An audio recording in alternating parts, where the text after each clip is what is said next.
of them that's designed to kill you suddenly. I had a good write-up, but in that report he had stated that he had to counsel me about singing and playing,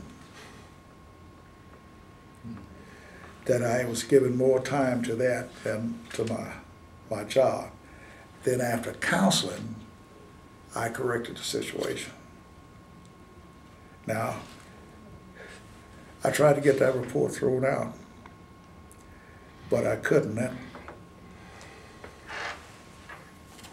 That's one of the most subtle knife-cutting things. It's not bad, it's not good, but it did let him know that he had some kind of a problem, with me. Right. But after that report, all my reports were all maxed out at the top. When he was gone, they could see where the work was coming from. Okay. And I was running the whole office by myself. Okay, what office was this again? The aviation office. Okay, at Fort Bragg. Special Forces Aviation Department. Okay. All right, well, I have a couple more questions for you. Let's say during your wartime experience, or your experience when there was hostilities around,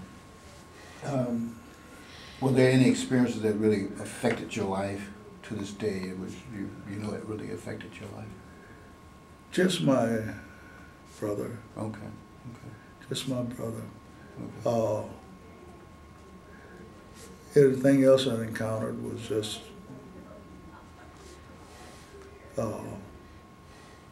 everyday Okay. stuff. The only other thing is to be watching a battle, and the guys talking to each other, and you hear them, and watch one of them take a direct hit on their rockets, and the whole thing blow up. Right.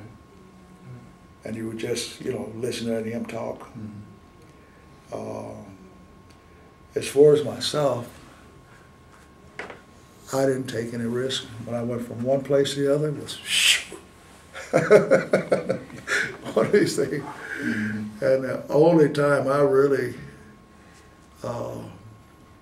took some hits was when I was trying to evacuate, sling load some aircraft parts out of the jungle. And I was loaded right to the hilt and couldn't climb very fast.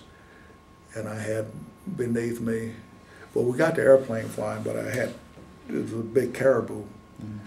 I had to take in what we call a little hydraulic mule. You know what a hydraulic mule is. You hook it to the airplane to run all the controls. And it's APU built into it. Well, that little sucker's heavy. And after we got that caribou cranked up and flew it out, I had to fly that equipment back out of there, out of the mountains. And it was hanging beneath me. And all I could do is just make these slow circles just like this. Just not want to make any fast, because when you do, you spill some of your lift. So to try to stay as flat as you can to get the most climb coming out of the mountains. And the whole time I was climbing, they were shooting.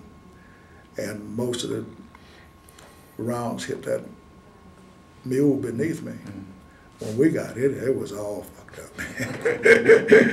Well, I was so glad it was hanging out there beneath me. That was the only day I kind of puckered. Yeah.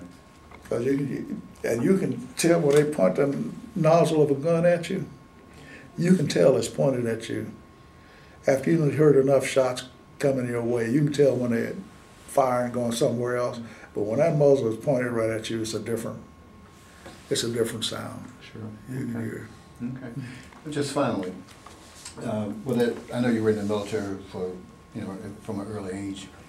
Were there any, let's say, life lessons learned from your military experience? Anything that, or was it basically just, well, I won't say anything, but. Not that I can